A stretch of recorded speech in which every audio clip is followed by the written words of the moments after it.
Hello guys, welcome back to my channel guys. আজকের ভিডিওতে আমরা জানবো যে 3 ফেজ ডোল স্টার্টার, 3 ফেজ প্যানেল ডোল স্টার্টার একদম বেসিক কানেকশনগুলো কীরকম করা হয় এবং একই সাথে 3 ফেজ ইন্ডাকশন মোটরের কানেকশন করা শিখবো। দেন গাইস, আজকে আমরা একটি জলের পিএইচিতে 3 ফেজ মোটরের স্টার্টারের কানেকশন করব। আপনি একইভাবে অন্য যে কোনো প্রতিষ্ঠানে বা যে কোনো জায়গা বা যে কোনো আপনার বাড়িতে করতে পারবেন। তো গাইস, প্রথমে আমরা দেরি না করে আমাদের 3 ফেজ মোটরটিকে কানেকশন করব। মোটরটিকে কানেকশন প্রপারভাবে কানেকশন করতে হলে আপনাকে কেবলের মাথায় অবশ্যই একটি করে কেবল লাগিয়ে ভালো করে ক্ল্যাম্পিং করে দিতে হবে। আর হ্যাঁ, কেবলটি যদি কপারের দেন তাহলে 7 SP মোটর পর্যন্ত আপনি 4 mm কপার ওয়্যার দিয়ে করতে পারেন।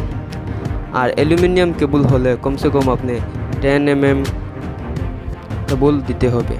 আমি কিন্তু একদম নিম্নতম সাইজ বলে দিচ্ছি, এর নিচে কিন্তু লাগানো যাবে না।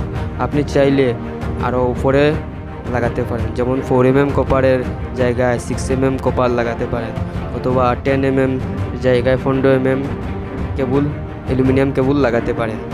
এখন আমরা কেবলে লাগানো হয়ে গেলে কেবলটিকে মোটরের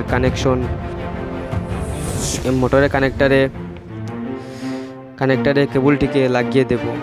আর আমরা কিন্তু এই মোটরটি ডেল্টা কানেকশন করতেছি।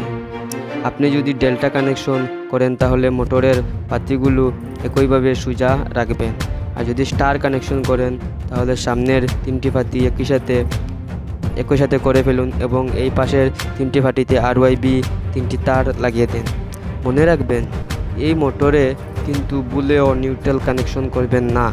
স্টার্টার থেকে আসা 3টি ফেজ RYB কালার কোডিং মিলিয়ে তারটিকে লাগাবেন। তারটিকে কানেকশন করতে U1 এর জায়গায় আপনি আর ফেজটি কানেকশন করবেন, B1 এর জায়গায় Y ফেজটি কানেকশন করবেন এবং W1 এর জায়গায় ব্লু ফেজটি কানেকশন করবেন, মতলব B ফেজটি। RYB কানেকশনগুলো হয়ে গেলে অবশ্যই মোটরের বডি থেকে একটি আর্থিংয়ের তার লাগিয়ে দেবেন এবং মাটিতে কমসে কম 4 ফিট কাটা করে একটি GI পাইপের সাহায্যে তারটি লাগিয়ে দেন। এবার আর্থিং লাগানো হয়ে গেলে আমরা মোটরের স্টার্টার বোর্ড কানেকশন করব।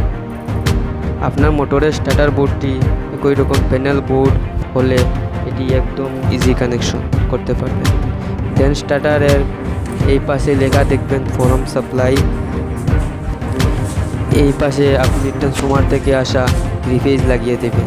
এই পাশে আপনি ফরম সাপ্লাই লেখা দেবেন, ওই পাশে আপনার ট্রান্সফরমার থেকে একটি কেবল আইসোলেটার বা MCCBতে আসবে। MCCB থেকে এখানে মোটরের স্টার্টারে আপনি নিয়ে আসুন। আর হ্যাঁ, অবশ্যই ওয়্যারের মাথায় লাগাতে ভুলবেন না।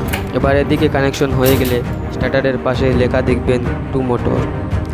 এই পাশে মোটর থেকে আসা 3 ফেজ যে RYB তারটি নিয়ে এসেছিলেন ওগুলোকে লাগিয়ে দেবেন। এবার মোটর থেকে আসা লাইনটি এবং MCCB বক্স থেকে আসা লাইনটি কানেকশন হয়ে গেলে স্টার্টার বক্সের বডি থেকে অবশ্যই একটি আর্থিংয়ের তার মোটর থেকে লাগানো আর্থিংয়ের তারের সাথে লাগিয়ে দেবেন, অথবা ওই GI পাইপের সাথে কানেকশন করে দিবেন। এবার সব কানেকশন করা হয়ে গেলে মোটরটিকে স্টার্ট করে ফেলুন। স্টার্ট করার পর মোটরটি যদি ক্লকওয়াইজ ঘুরে তাহলে কিছুই করতে হবে না, এটার কানেকশন সম্পূর্ণ একদম সঠিক হয়েছে। আর যদি এটি ক্লকওয়াইজ ঘুরে না তাহলে মোটর থেকে আসা 3টি ফেজের মাঝে শুধু B এবং Y ফেজ দুটোকে আপস মে চেঞ্জ করে দেন। যেমন Y ফেজে জায়গায় B ফেজ নিয়ে আসুন আর B ফেজের জায়গায় Y ফেজ নিয়ে যান। এবার মোটরটি নিশ্চয়ই ক্লকওয়াইজ ঘুরবে, মতলব এবার মোটরটি আমাদের ঠিকই ঘুরবে এবং জল ওঠাতে সক্ষম হবে। তো গাইস, আজকের ভিডিওতে শুধু এতটুকুই। ভিডিওটি যদি ভালো লাগে একটা লাইক এবং সাবস্ক্রাইব করে দেবেন।